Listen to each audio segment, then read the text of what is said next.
Hi అండి అందరికీ.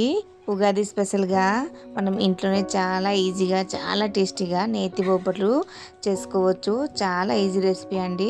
నేతి బొబ్బట్లు చాలా కష్టం అంటారు కానీ ఇలా ఈజీగా కూడా చేసుకోవచ్చు. ప్రాసెస్ అయితే వెళ్ళిపోద్దాం. ముందుగా ఒక బౌల్ తీసుకోవాలి.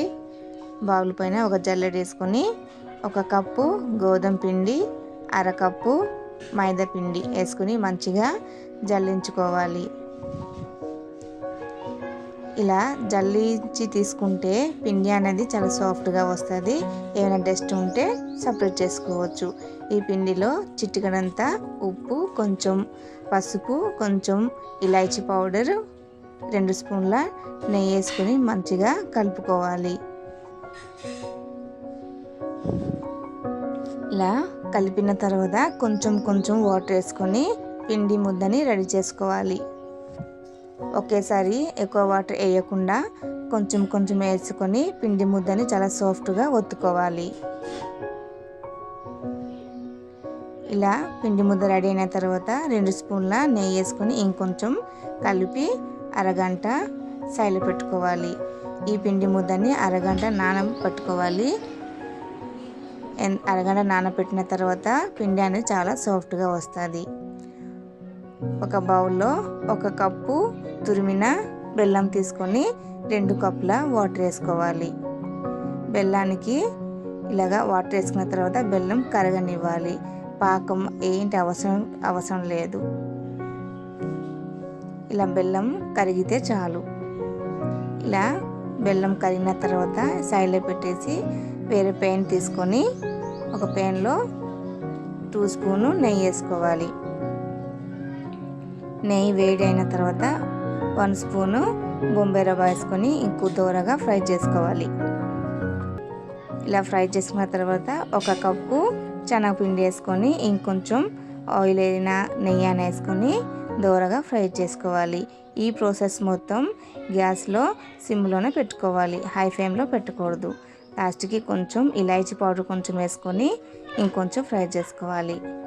ఇలా ఫ్రై అయిన తర్వాత మనం బెల్లం నీళ్ళని వేసుకోవాలి. నేను ఇక్కడ చిన్న మిస్టేక్ చేశానండి. ఆ మిస్టేక్ మీరు చేయకండి. బెల్లం నీరు కొంచెం చల్లగా అయితే వేసుకోండి. నేను కొంచెం బిజీ పైన వేడితో ఉన్న వాటర్ వేసేసాను. మనము 1 కప్పు బెల్లానికి 2 కప్పుల వాటర్ వేసాం కదా, మొత్తం వాటర్ అయితే దీనికి సరిపోతుంది. ఇంకొంచెం నెయ్యి వేసుకొని ఇంకొంచెం కలపాలి. ఇలాగా సపరేట్ అయిన చూసారు కదా, ఇలా పిండి ముద్ద సపరేట్ అయిన తర్వాత చల్లగా చేసుకొని చేతికి కొంచెం నెయ్యి రాసుకొని చిన్న బౌల్ లాగా చేసుకొని సైడ్ పెట్టుకోవాలి.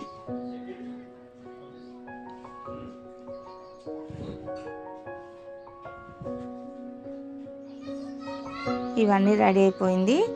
మనం ఇప్పుడు చపాతీ చేసుకుందాం.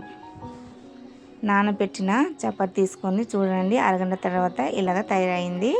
ఒక కవర్ అయినా పాల ప్యాకెట్ కవర్ అయినా ఏమైనా ఇలాగా నూనె కొంచెం రాసేసి పిండి ముద్ద తీసుకొని దానిపైన పూర్ణాలు వేసుకొని మంచిగా ఫోల్డ్ చేసుకోవాలి. ఇలాగా ఫోల్డ్ చేసుకొని నేను వీడియోలో చూపించినట్టు ఇలా చేసుకోండి.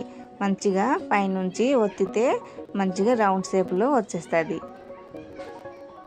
దీనికి ఏం కష్టం అవసరం లేదండి. చాలా ఈజీగా అయిపోతుంది చేతిలోనే. నేను చెప్పినట్టు ఇలాగా చేసుకోండి. ఈ మందం సరిపోతుంది. ఇలాగా వేసుకున్న పైనుంచి కొంచెం నూనె వేసుకొని మంచిగా ఇలా రెడీ చేసుకోవచ్చు.